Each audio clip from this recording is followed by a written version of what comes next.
I know you've seen it. I've heard your stories all about something I see every single tourist season here in France. So today we're talking about the worst, the rudest tourist behavior I've personally witnessed in France. There is no shortage of it, so let's go.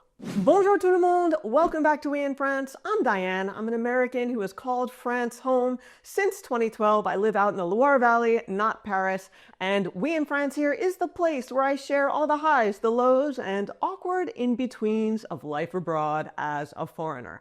So today we're going to dive right into those examples of some of the worst tourist behavior that I personally witnessed in France over the years. So with that, we're going to get right into number one. Skipping the obligatory bonjour, hello, and diving right into English. Now, okay, I'm going to start with this big one, and honestly, it is the number one mistake I see time and time again, hands down. And I know I talked about the importance of this bonjour loads of times on this channel and over on the blog. So for more context, if this is news to you, definitely check out this video here. But in a nutshell, in French, the greeting of bonjour, yes, in French, not a hi, not a hello, is necessary, regardless of whether you're French or not, to show basic respect and acknowledge that there's a person in front of you. So whether you're at a hotel check-in, whether you're interacting with someone at a bakery, you have to say bonjour. So forgetting it in and of itself can be a little rude, but when it's combined with other elements, which is what I'm going to describe here, it can be really bad. So let me set the scene of this example. So back when I first moved to France, I was at a bakery in a Parisian suburb. It wasn't in a touristy neighborhood really or anything like that, but it was a popular place. So there was a line, it was packed, just the line going out the door. And there was a man in front of me, and when it was his turn to order, it was clear that he did not speak French. He wasn't French. And he said he wanted 2 chocolate croissants and whatever else in English, just like that, like he was still in New York City, right? So strike one. Not only did he speak in English, but there was no greeting at all in any language. And sure, in a super touristy place like an airport or maybe the tourism office, that might fly, but at a neighborhood bakery, no, it's not going to fly at all. So in truth, the woman probably understood him just fine, but refused to engage beyond saying bonjour to him back and waiting for him to start the interaction again and reciprocate by, saying his own bonjour. He didn't get the hint.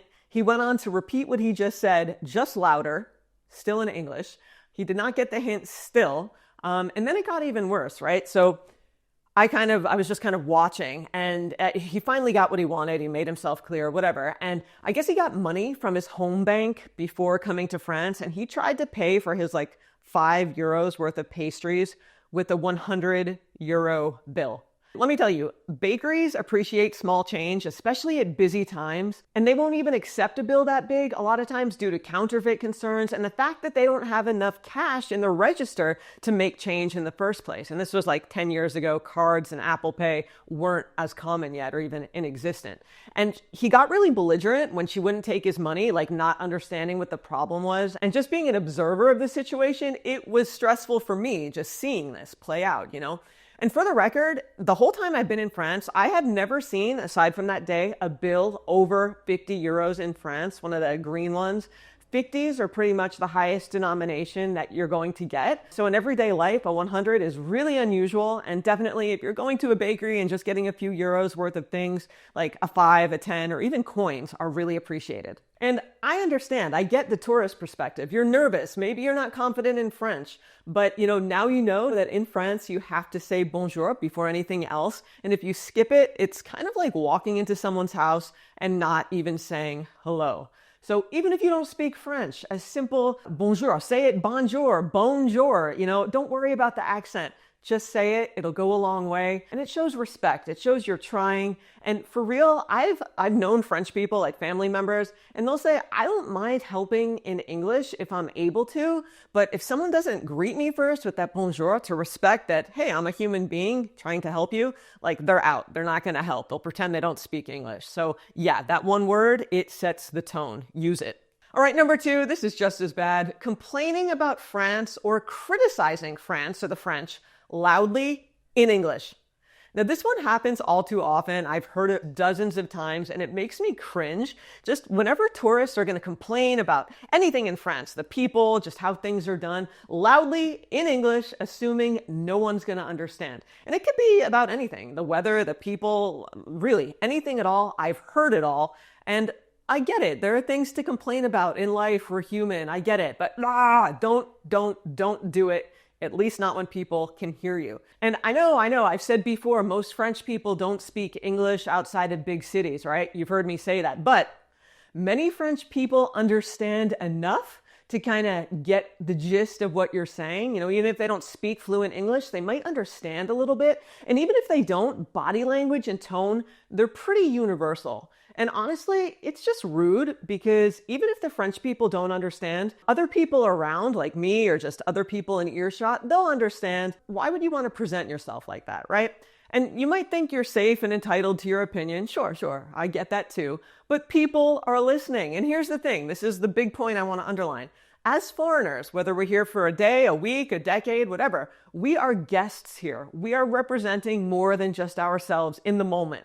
So if you must complain, keep it low, keep that volume down, wait until you're alone, wait until you're at home, or if possible, do it in Swahili or Finnish or Klingon or something, just a language where people are not likely to understand you. On the flip side, I have a story here. Just so no one thinks I'm singling out North Americans, let me tell you about an experience back in the day when Tom and I were in the Bordeaux area. It might have been like Saint-Emilion, I forget, but we were on a wine tour on a very quiet morning. It was early, not much going on, you don't hear much. And we were a pretty big group of English-speaking tourists with a guide doing the tour in English. So he had on a headset, would hold up a flag to lead the group. It was a rather big group. And at one point we had to cut through kind of like a narrow area and like a small sidewalk that was right up against where a cafe was with tables outside, and locals were having, a coffee and a cigarette, as you do. And since we were a big group, some of the people had to kind of weave between the tables and like walk between the people to avoid walking in the street and getting hit by a car. So it was just quick, but as we were doing this, two French girls at one of the tables explained really loudly, like loud enough for everyone to hear, but not everyone spoke French, right? They expressed something in frustration, in French, something like, "These effing American tourists, they're everywhere, blah, blah, blah." Like obviously annoyed by our presence and kind of invading the space for 2 seconds. And Tom heard it, whipped right back around in French and said to them in French, "Hey, you're not the only ones who speak French here, and we've all been tourists at one point." And they were mortified, faces all red, laughing, but kind of like humiliated. The lesson there is don't assume that people around you don't understand, because they do in a lot of cases. All right, now let's switch gears for a second. One thing that is super rude when you're traveling is the internet. Between geo-restricted websites, sketchy public Wi-Fi, and just not being on your home network, things can get a little frustrating or even risky. But that's where today's sponsor, NordVPN, comes into the picture. Honestly, they've been a game changer for me over the years. NordVPN is all about keeping your online life safe, private, and stress-free, whether you're home or traveling. Just head over to nordvpn.com/weinfrance to check it out. So here's the deal. With NordVPN, you can browse the internet with just one click securely, especially when you're using public Wi-Fi at airports, in a cafe, or at hotels, where your data is the most vulnerable. NordVPN helps protect you from things like malware, phishing scams, and tracking. Basically, it tells the internet to mind your own business. One of my favorite features is Threat Protection Pro, which blocks access to shady websites and fake online stores trying to scam you. It's super helpful, especially if you're doing some travel shopping online and you don't want any surprises. You can just think of NordVPN as your invisible security fence online. It encrypts your internet traffic, hides your digital footprint, and just lets you browse in peace. No creepy tracking, no weird pop-ups, no stress. And the setup is simple. Just download the app and you're good to go. It's actually the fastest VPN out there, and with one account, you can protect up to 10 devices. Plus, they have 24/7 customer support if you need help. And right now, with my exclusive link, you'll get a special NordVPN deal plus 4 months free on a 2-year plan when you sign up at nordvpn.com/weinfrance. And it's totally risk-free thanks to their 30-day money-back guarantee. Now back to the video. All right, number 3, talk talking too loudly in quiet public spaces. And this one's all about volume control. And trust me, Americans, I am one. I love us. I love you. I really do. But we tend to have, let's call it a generous speaking volume, maybe a little bit lacking in the self-awareness department when it comes to volume, and that is likely to stick out like a sore thumb. And I have been in the tiniest little cozy cafes, even big restaurants too, sipping my espresso, and a group of tourists will come in, and suddenly it's like life on full blast. And I think I hear this one the most at restaurants. That's when I notice it the most. But in general, French people, and probably a lot of other Europeans, they tend to keep their voices down in public transport, in restaurants, walking down the street. And it's about not disturbing others and just being respectful of people's public space. And when someone's voice booms across the whole restaurant, people really notice. I mean, if you're catching every detail of your dining companion, neighbor, table's day, that's not great when you're pretty much learning about someone's whole life when they're across the restaurant. And it's not about being ashamed or hiding your personality or like dimming your light. Don't go that far. It's about reading the room or, en terrasse in this case. And I think one of the worst examples of this, it was actually when Tom and I were in Venice years ago. It was a Sunday morning, pretty early. We did a nice romantic boat ride on one of those the gondolas in Venice on the canals. And if you've been there, there are houses and hotels that kind of back right up to the water's edge on the canal. But anyway, you could hear a pin drop, mornings get started kind of slowly on Sunday, and you could just hear like the oar in the water, right? And then all of a sudden out of nowhere, like this loud voice cut through the air like a knife. It was a woman yelling out her hotel window. And she was in one room. I guess they had just checked in, and her companion was just like a room or two down, but he was in the adjacent room, and she goes out the window, "Hey, do you have a big bathroom?" And they had this conversation through like adjacent windows outside for everyone to hear about every detail of their hotel room. And Tom and I, we still laugh about this like to this day. And whenever we check into a hotel, I always go, "Hey, Tom, do you have a big bathroom?" Like it just stuck out in our minds because it was that loud and jarring. So yeah, just keep in mind, take it down a notch, especially if you tend to get like excited and you have a louder voice in general. Everything will just be more welcoming to you if you kind of respect the volume level.